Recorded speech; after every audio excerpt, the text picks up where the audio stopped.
Bristol, Vermont, and WNYV Whitehall, Glens Falls. It's 8 o'clock.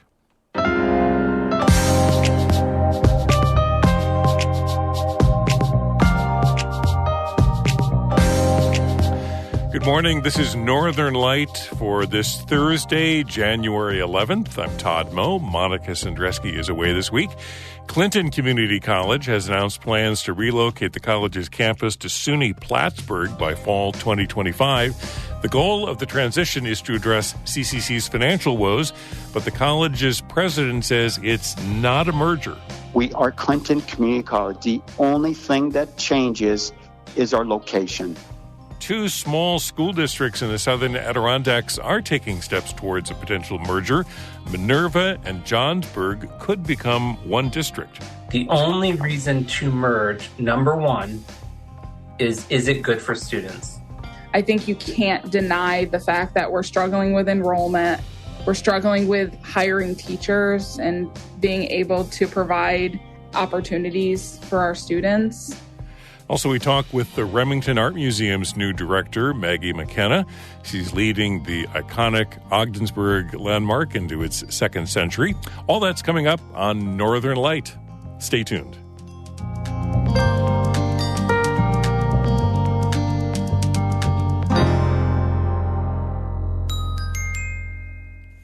Broadcast of Northern Light here on North Country Public Radio is supported by Gray and Gray and Associates CPAs, an accounting and financial services firm in northern New York, with offices in Canton, Potsdam, and Spring Hill, Florida. GrayCPAS.com. And AdirondackExplorer.com and AdirondackAlmanac.com, presenting daily updated news on public policy, environmental issues, and local communities in the Adirondack Park.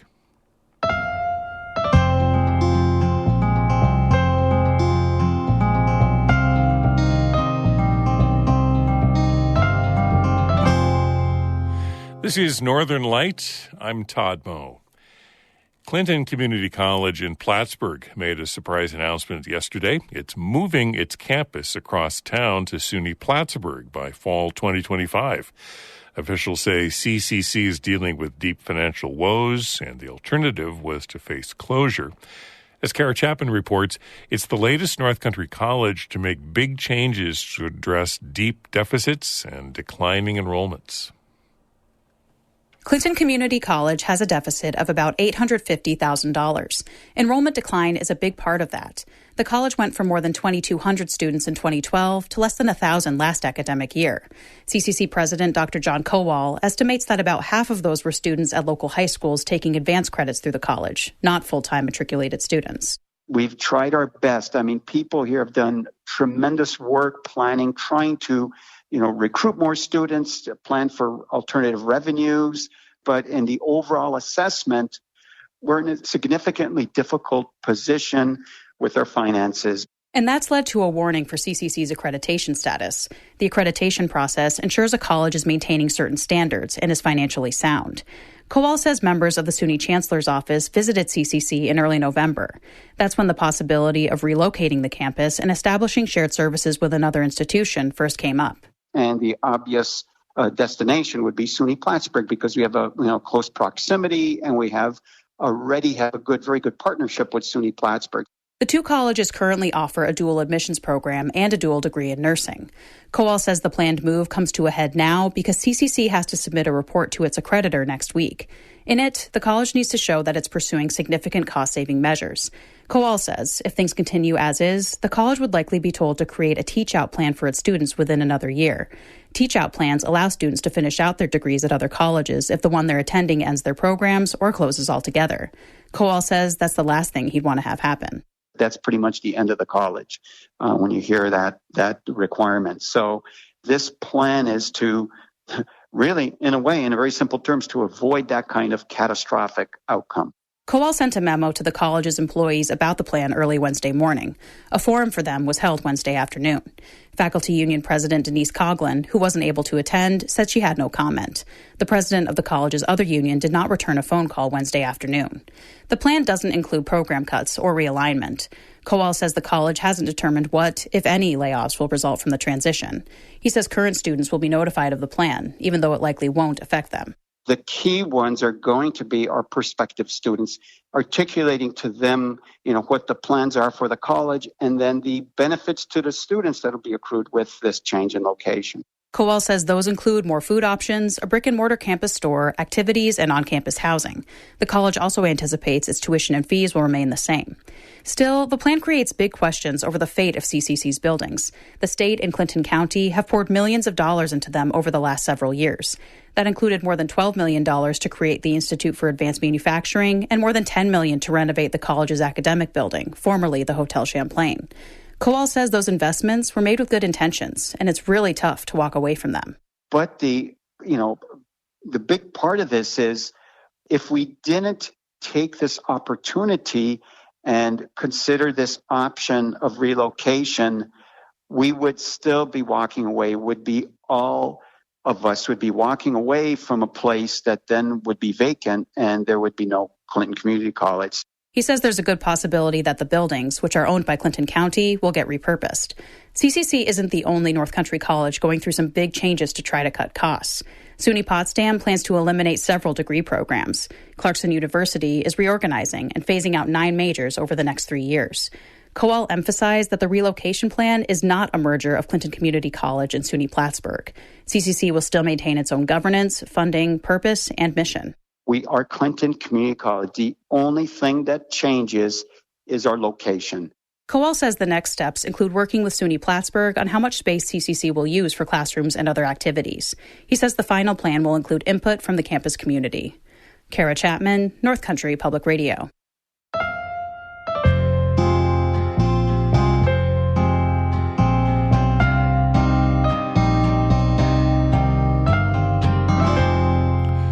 The North Country's school population has been declining for decades, leaving empty space in buildings and fewer children in the hallways. There was a wave of mergers in the 70s and 80s. That's why we have districts like Madrid-Waddington and Norwood-Norfolk. But in recent years, schools and their communities have strongly resisted. Bucking that trend are 2 small school districts in the southern Adirondacks on the border of Essex and Warren counties. As Amy Feiereisel reports, they're taking the first steps towards a potential union. Minerva Central School District has 105 students, K through 12. Johnsburg has 260. If we did merge, we would still be a pretty small district. That's Johnsburg's superintendent, Michael Marquica. There is the possibility of being too small in a certain grade. Yeah, we have a couple small, our kindergarten is 3. And that's Candace Husson, Minerva's superintendent. Our second grade is 4. Our 5th grade is 5. That lends itself to its own challenges. Now, these districts have always been small, but they're getting even smaller. Johnsburg and Minerva's current enrollment is about half of what it was in the 90s and 3/4 of what it was in 2010. They are hardly alone in this struggle. Statewide public enrollment data shows New York schools have been steadily losing students for decades, with rural counties showing the steepest losses. In the entire Adirondack Park, only 2 school districts boast over 1,000 kids. When Husson describes Minerva, she could be talking about many North Country towns. Small community, aging population, lots of second homeowners, not a lot of people moving into the district. She says short-term rentals and inflated house prices aren't helping either. But despite falling enrollment, mergers in the region are rare. Since 2000, there have been just a handful of them in the entire state. Husson says that's because it's hard to give up your local school. I mean, first and foremost, what you lose in a merge is your school and your community, your identity. And mergers are often portrayed as negative, says Marquica. Merging was always used as a threat. I remember growing up in that kind of atmosphere. Mm-hmm. And so I think that's another thing we're fighting is this merging is a bad thing. Minerva and Johnsburg are trying to buck that narrative. Both superintendents, who have each been in their respective districts for decades, say they feel a responsibility to do something. The only reason to merge, number one, is it good for students? Just so that we knew we were doing our due diligence for our community and our school. I think you can't deny the fact that we're struggling with enrollment. We're struggling with hiring teachers and being able to provide opportunities for our students. So in 2022, Johnsburg proposed that both districts conduct a feasibility study on merging. Would it save money? Will it allow them to offer more electives? What do the communities think? Hassan and Marquika have been encouraging everyone to come out to a series of public meetings. It's been hard because we don't hear much. We're having some participation in the audience from community members. Some, not a lot. But that's not because people don't have opinions, says Marquika. He figures folks are waiting for the feasibility study to be finished or have already made up their minds about how they'll vote, if and when it comes to that. I would hope people would vote on students' futures, not their history. Yeah, and we just want people to, like Mike said, come out, be informed when they make their decision. They're referring to the fact that historically, lots of mergers in the North Country have died because of fears of losing identity, which Hassan understands. Sometimes it's hard to let go of us being the Fighting Irish, Johnsburg being the Johnsburg Jaguars. It's hard to lose that pride. What may soften the blow here is that Johnsburg and Minerva are close neighbors. Their school buildings are just 6 miles apart. The goal would be to use both buildings while increasing class sizes, electives, and specialist staff. In recent memory is a merger not far up the road. In 2019, the Westport and Elizabethtown Lewis school districts merged to become Boquete Valley Central School District. It's been a rocky transition, and that's something Marquika and Hassan say they know would come with a merger. It's not going to just be all puppies and rainbows the first year. Right. Even the first 5 years, there's time. It takes time. Marquika is retiring soon and said that whether or not they merge, it's important to him to know that they've faced the music and not ignored declining enrollment. I want to be able to say, I, along with my board, have asked the question and the community has made a decision. Either way it goes, they have made a decision. If enrollments continue to drop and budgets get harder to balance, it's a decision dozens of districts may have to make in coming years.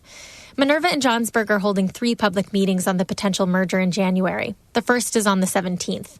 The feasibility study should be finished in the coming months. Amy Feiereisel, North Country Public Radio.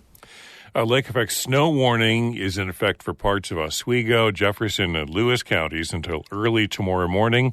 The National Weather Service is predicting heavy, wet snow with accumulations ranging from a half foot or so across the Tug Hill Plateau. Lower elevation areas could see 2 to 4 inches of snow. The cities of Oswego, Watertown, Lowville are included in this weather advisory. Wind gusts could also reach 40 miles per hour, causing some blowing snow. The Weather Service says travel could be difficult today and into tomorrow morning.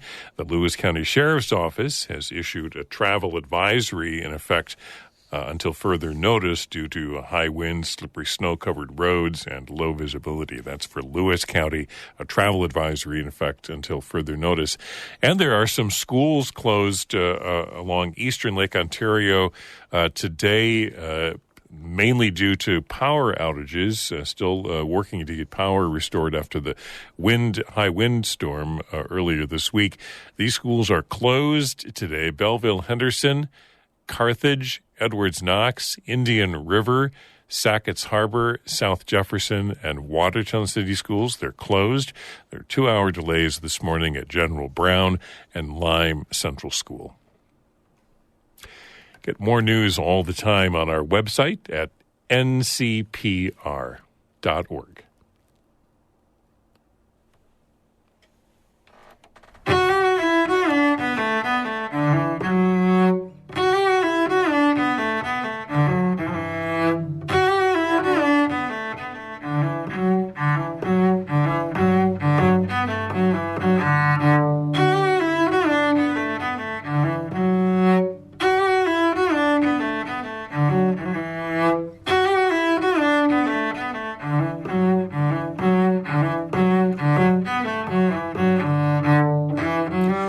You're listening to Northern Light right here on North Country Public Radio. The time is coming up on 8:15.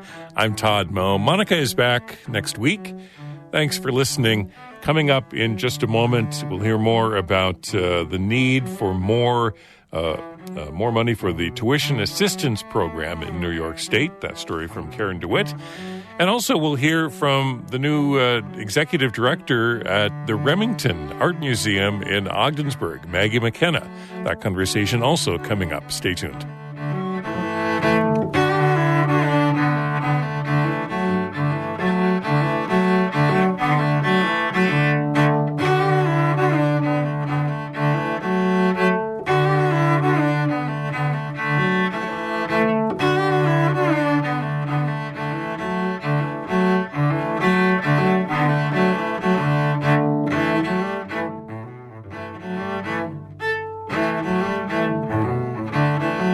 Potsdam cellist Beth Robinson. Northern Light is supported by Cronin's Golf Resort, a regional destination for golf, dining, and lodging in the Southern Adirondacks. Details at croninsgolfresort.com.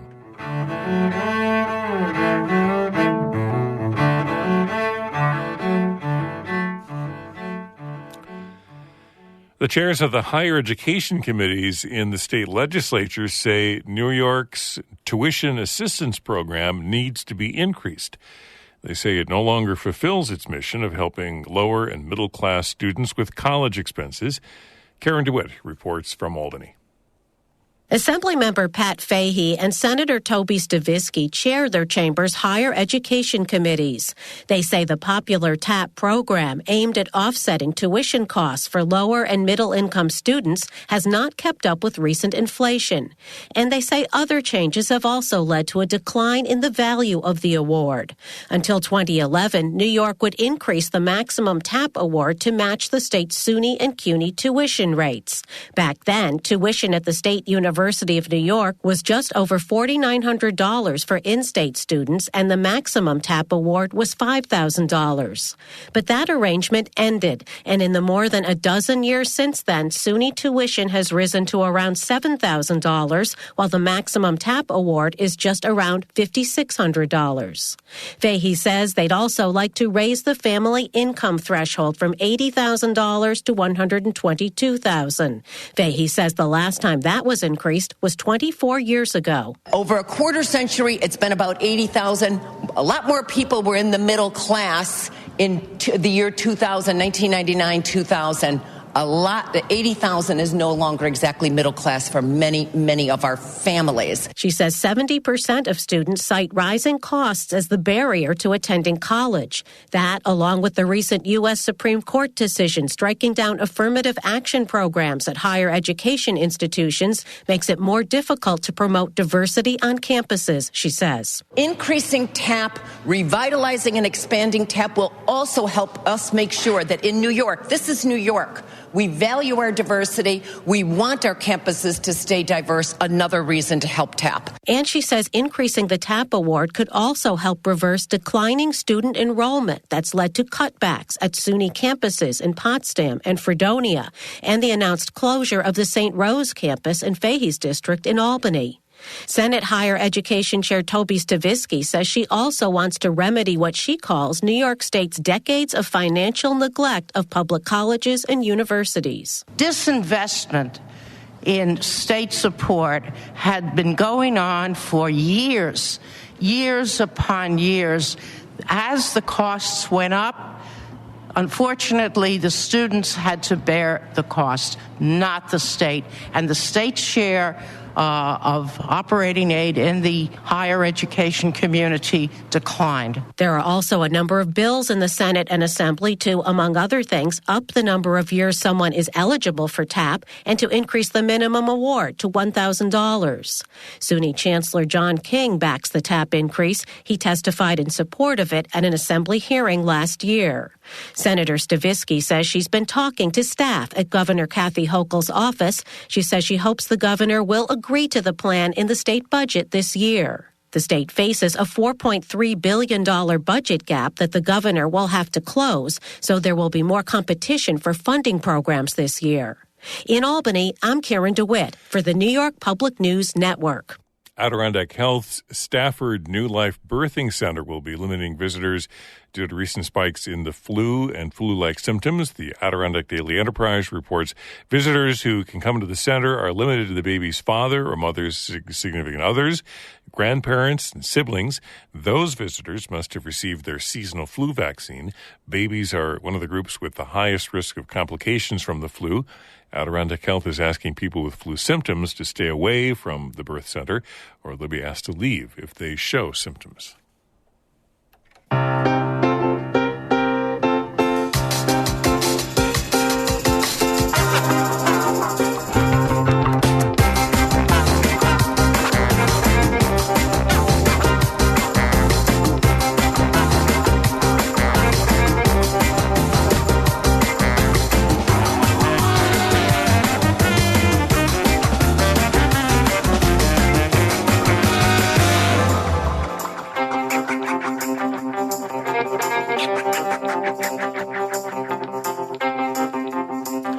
This is Northern Light here on North Country Public Radio on this Thursday morning. I'm Todd Moe. Thank you so much for listening. Monica Sandreski will be back next week. Stay tuned. New leadership at the Remington in Ogdensburg in its second century. That conversation coming up in a moment. Also, we'll rejoin Morning Edition at 8:30 and join us at 9 o'clock live from London, BBC NewsHour. The Weather Service says snow showers, occasional snow showers for much of the region. Some heavy lake effect snow along eastern Lake Ontario through early tomorrow morning. Several inches possible, especially on the Tug Hill Plateau. And the Weather Service says highs today around 30 and winds out of the south-southwest 5 to 10 miles per hour. Right now, cloudy skies, 28 degrees here in Canton. The Frederick Remington Art Museum in Ogdensburg will welcome visitors to meet its new executive director, Maggie McKenna, this afternoon from 3 to 6. It's a free event, open to everyone. Maggie McKenna is a familiar face in the arts community in the North Country. She studied violin at the Crane School of Music in Potsdam, helped with programming at Traditional Arts in upstate New York and Canton, and most recently led the St. Lawrence County Arts Council. Since 1923, the Remington Art Museum has been a showcase for work by Frederick Remington and many other regional artists. It regularly features art exhibits by young students and professionals. I stopped by the Remington earlier this week to talk with Maggie McKenna about leading the iconic museum into its next century. You have a deep background in the arts as a performing artist yourself, a violinist, but also the visual arts, because you've been with the County Arts Council for a few years at least, and now you're sort of transferring some of those skills here, right? Mm-hmm. Yeah, I'm certainly a musician in my own right, and I'm not an artist, but I love art and I love culture and I love heritage and I love this community in this area, and I really want to see it thrive. I've been in nonprofits since my second child was born, so 7 years ago. I started working at Tawny as a program coordinator, and I just realized that that's the direction I want to go in my career. So I've been in nonprofits in program coordination and then expanded into leadership within a few years. And the leadership part of it, the strategic part of it, the business part of it, is really where I'm able to add my skills to an organization. But having that experience with artists through Tawny and through the library and through obviously the Arts Council, I think that I'm able to pull in different perspectives of different elements of art and also the business side of things, but also tourism, economic development, marketing, and all of that goes into running an organization. I feel like those are the really critical parts that I'm able to bring here. But I want to make sure that this is an organization that is a community organization like the other ones I've worked for, but is also thinking bigger internationally, thinking about how we're bringing people that love Remington's artwork, bringing them here to Ogdensburg, bringing them here to St. Lawrence County and Thousand Islands area and whatnot, so that this place can really be a hub for tourism in the North Country.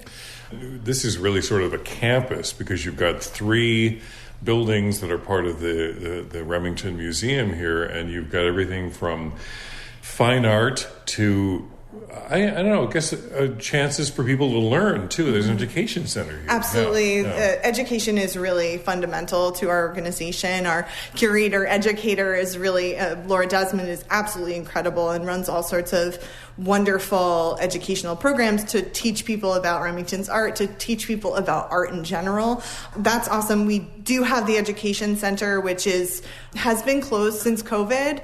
And that's one of my challenges, to figure out exactly what we're going to do with that building and how we're going to redevelop our educational program, really supporting young people in the area. But it's really critical that we figure that out. Do you come in thinking, okay, big changes, or do you come in sort of thinking, one step at a time, and here are some ideas that I've thought through? I don't want to freak anybody out. Right. A little balance of both, I would say. There are a number of things that really need to be supported internally, like staff planning and staff benefits and that kind of thing, just to make sure that our people are really feeling the love. So those feel like big changes, but the community won't see that. But some of the smaller changes that are actually still pretty big. I just updated the admission fees this year, starting January 1st. I found that our prices had increased significantly, and it really decreased the access to this art. I would rather see more admission number of people in here than number of dollars brought in by admission, because ultimately it's more important that more people see this than we increase dollar numbers. That's really critical to me. So with our admission prices, we're actually offering a lower price for people under 30, because we want to bring in newer, younger people too, to help them feel, connected to this work and interested in the future. We're giving discounts to St. Lawrence County and Akwesasne residents, and the city of Ogdensburg residents here are free. Are always free, and we did take that away for a little bit, and we just want to see those numbers come back up again. Students at OFA come down after school and come check out the museum, and so we really want to make sure that they are welcome here and have that access to culture and heritage. Art is for everyone, that right? It is. Yeah, exactly. And this invaluable collection should be shared with our community and with people visiting. So it's really critical that we make sure that that's easily accessible. So you've got a new exhibit coming up in the next week or so with the elementary student art show? Yeah. Yes, so January 20th, we will have the opening for the elementary school, the elementary art exhibit. And during that day, it's actually pay what you wish to enter the museum throughout the day, and then it'll be free to come in during the exhibit. Again, we want to make sure that people really feel like they can access this place and be a part of this community in our campus here.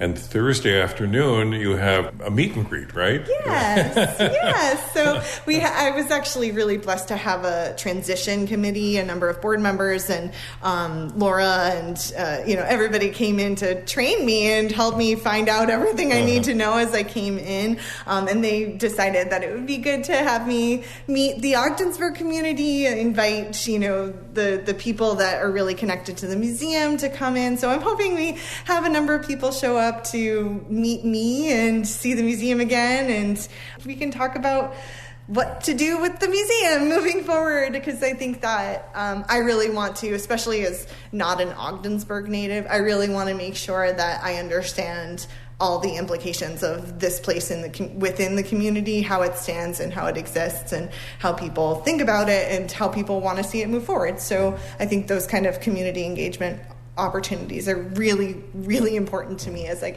get started here.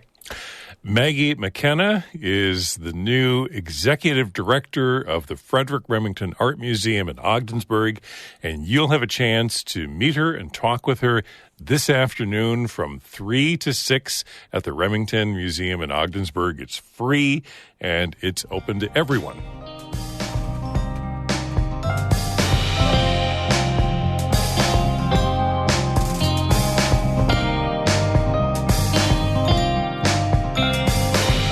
And that's it for Northern Light for this Thursday, January 11th. Stay tuned for more news from Morning Edition. We have the Marketplace Morning Report, Bird Note, then at 9 o'clock, BBC NewsHour. So stay with us.